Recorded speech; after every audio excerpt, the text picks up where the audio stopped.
Hello friends, मैं रूमा मलिक आप लोगों के सामने दोबारा हाजिर हूँ after a long break with a new topic with a new thinking. So we have to change our thinking as I think so. तो मेरा आज का जो टॉपिक है वो है नारी शक्ति का सम्मान करना. अब जो नारी शक्ति का सम्मान है, इसमें जो संबोधन है मैं हर एक नारी को करती हूँ. इसमें मैं सिर्फ ऐसा नहीं कर सकती हूँ कि स्पेसिफिकली जो मुझसे जुड़े हुए हैं या मुझसे मेरे चैनल्स को सब्सक्राइबर है उनको मैं बोलूँगी. ये नारी शक्ति का सम्मान मैं हर एक नारी के लिए मैं इसमें यहाँ पे बात करूँगी. जैसा कि हम लोग आज तक एक विचारधारा में चलते आ रहे हैं, हम समझ पा रहे हैं कि नारी शक्ति एक छोटी बात नहीं है, क्योंकि एक नारी को समझना एक गहरे कुएं, गहरे सागर को समझने जैसा है. मेरे हिसाब से ऐसा है. सब लोग इस चीज पे मजाक भी बनाते हैं कि नारी का हमें नहीं समझ में आता है. मतलब स्पेसिफिकली लेडीज जो हम बोलते हैं, लेडीज शब्द हम नारी के लिए संबोधन में लगाते हैं, तो लेडीज हमें नहीं समझ में आती है, उनको समझना मुश्किल है.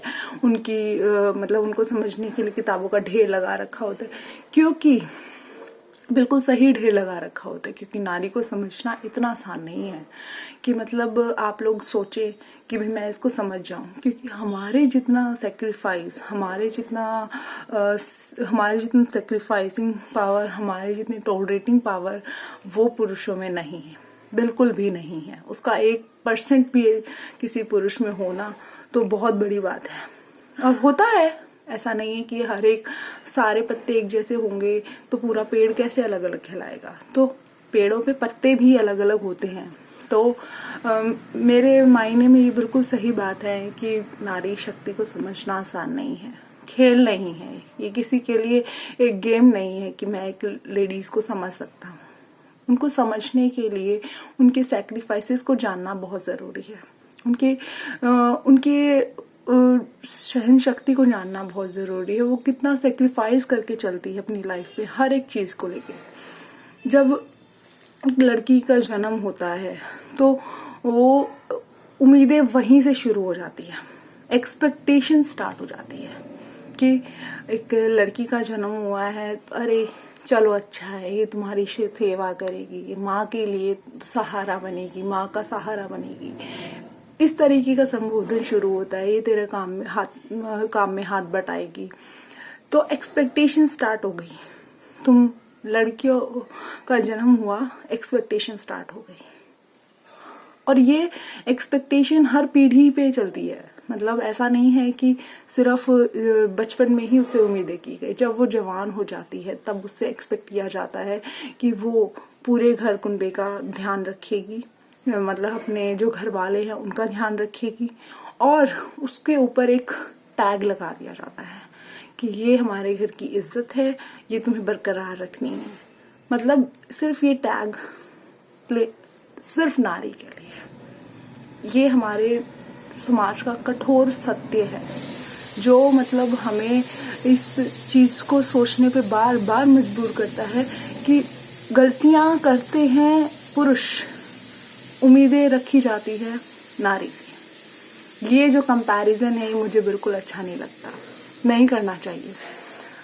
इज्जत को लड़के भी बेकार करते हैं. मतलब यदि कि कोई लड़का गलत काम करता है तो उसने उस घर की इज्जत खराब की है, लड़की ने कुछ नहीं किया है. तो ये चीजें यहाँ से कंपैरिजन स्टार्ट हो जाता है. फिर उसके बाद जब वो उसकी यंग हो गई, एजुकेशन भी कंप्लीट हो गई, फिर शादी के टाइम, शादी का वक्त आता है. शादी में भी उम्मीदें.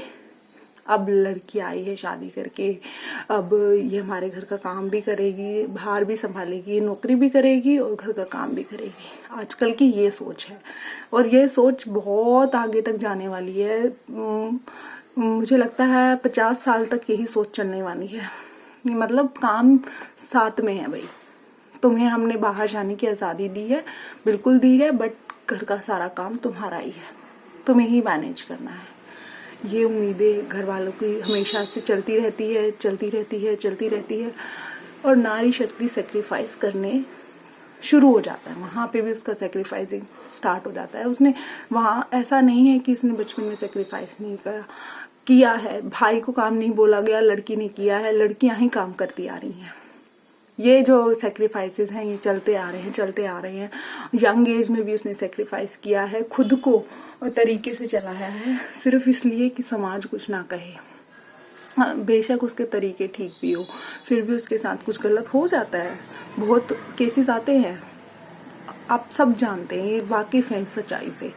फिर उसके बाद जब शादी के बाद ये उम्मीदें शुरू होती हैं, वहाँ पे भी उसको अपने लिए टाइम नहीं मिलता, अपने लिए कुछ नहीं कर पाती, अपने लिए वो कुछ नहीं बोल पाती, सबके लिए करती है। तो इसलिए नारी शक्ति को समझना इतना आसान नहीं है, पुरुष समाज को समझना पड़ेगा। ये हम लोग जितने सेक्रीफाइस करके चलते हैं, जितना हम लोग सोच समझ के चलते हैं कि हम कैसे अपनी ज़िंदगी में अपने लिए कुछ समय निकाले, कुछ पल निकाले, कुछ टाइम निकाले, तो ये सारी चीज़ें बहुत अफेक्ट करती है हमारे माइंड में।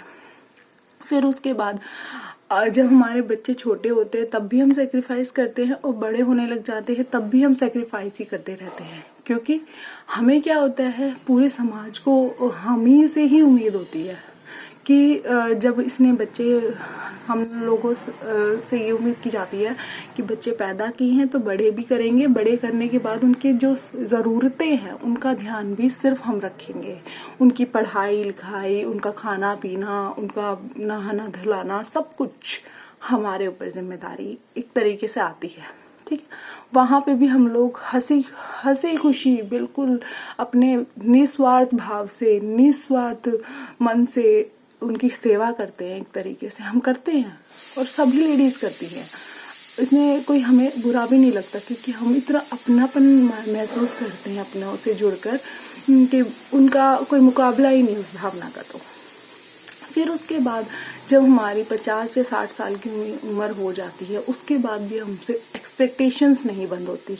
हमसे क्या एक्सपेक्टेशंस रखी जाती हैं कि ये हमारे बच्चों का ख्याल रखेंगे, ये बड़े हो चुके हैं, अब बूढ़े हैं तो भी हमारे बच्चों का ध्यान रखेंगे, हमारे बच्चों की सेवा करेंगे, मतलब नाती पोतों की तो सब उम्मीद है। वहाँ पे भी बहुएं रखें, चाहे बेटा रखे, चाहे कोई भी रखे, उम्मीद सब रखते हैं। अब वो पूरा ना करना तो फिर हम बुरे कहलाते हैं कि देखो ये नहीं करती हैं ऐसे। तो क्यों? कहीं एक समय पे तो ऐसा होना चाहिए ना कि हमें एक सम्मान भाव मिले, हमें भी फुर्सत के कुछ समय मिले, पल मिले।